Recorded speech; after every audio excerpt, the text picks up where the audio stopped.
জাতি সকলে বলে থাকে শিক্ষা জাতির মেরুদণ্ড। সেই শিক্ষা জাতি মেরুদণ্ড যারা পরিচালনা তারা হচ্ছে শিক্ষক। শিক্ষককে এমন কোন ব্যক্তি নেই যে সমাজে সম্মান করে না। সেই সম্মানিত ব্যক্তিদেরকে আপনারা যেভাবে অবহেলিত করে যাচ্ছেন, এই তত্ত্বাবধায়ক সরকারের দৃষ্টি আকর্ষণ করছে, আপনার প্রশাসনের দৃষ্টি আকর্ষণ করছে।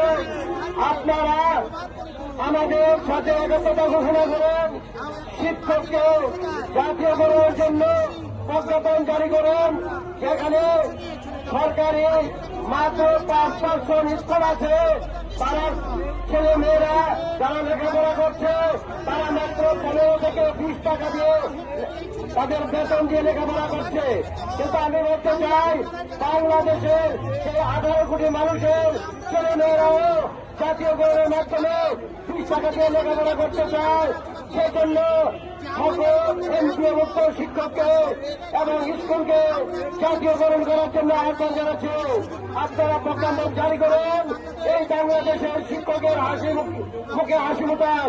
এই বলে আমি আমার বক্তব্য শেষ করছি। যারা মিডিয়া আছেন, আপনারা প্রচার করছেন, আপনাদেরকে ধন্যবাদ জানাচ্ছি। যারা শিক্ষক আজকে উপস্থিত হয়েছেন সকলের সুস্বাস্থ্য কামনা করছে এবং আগামী দিনে যে সকল শিক্ষকরা আসেন নাই আপনারা এই মঞ্চে এসে যোগদান করবেন সেই আশা ব্যক্ত করে আমি আমার বক্তব্য শেষ করছি। শিক্ষক সমাজ জিন্দাবাদ।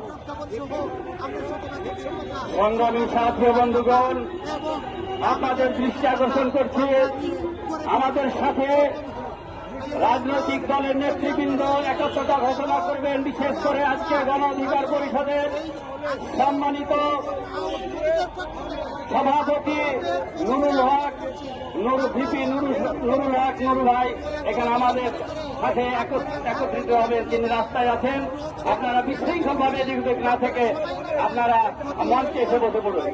এই পর্যায়ে বক্তব্য রাখবেন রাজশাহী থেকে আগত কামিল মাদ্রাসার সম্মানিত শিক্ষক নেতা ভাই মোহাম্মদ আকবর আলী। তাকে সংক্ষিপ্তভাবে বক্তব্য দেওয়ার জন্য অনুরোধ করছি। আসসালামু আলাইকুম ওয়া রাহমাতুল্লাহ।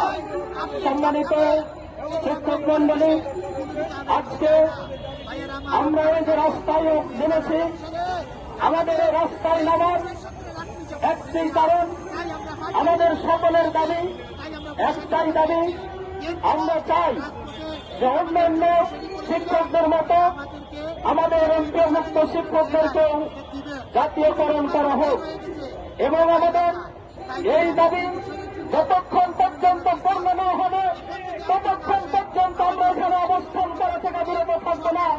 আমরা সবাই একসাথে এখানে অবস্থান করবো যতক্ষণ পর্যন্ত প্রজ্ঞাপন জারি করে আমাদের এই দাবি মেনে নেওয়া হবে। ততক্ষণ পর্যন্ত আমরা কেউ আন্দোলন থেকে বিচ্ছিন্ন হব না। আমরা সবাই একসাথে এই আন্দোলনে সমত ঘোষণা করে আমরা এখানে অবস্থান করব এবং আমাদের দাবি সকলে পূরণ করে আমরা এখান থেকে বাড়ি ফিরব ইনশাআল্লাহ। সকলকে ধন্যবাদ জানিয়ে আমি আমার সংক্ষিপ্ত কথা শেষ করছি। আসসালামু আলাইকুম ওয়া রাহমাতুল্লাহ।